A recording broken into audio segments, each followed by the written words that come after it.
జగిత్యాల జిల్లా మెట్పల్లి మండలం పెద్దాపూర్ ప్రభుత్వ రెసిడెన్షియల్ స్కూల్లో విషాదం నెలకొంది. 6వ తరగతి చదువుతున్న అనిరుద్ అనే విద్యార్థి మృతి చెందాడు.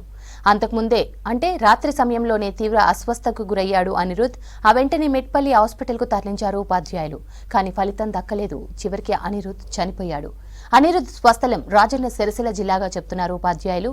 హాస్పిటల్లో అనిరుద్ డెడ్ బాడీకి నివాళులర్పించారు స్థానిక ఎమ్మెల్యే.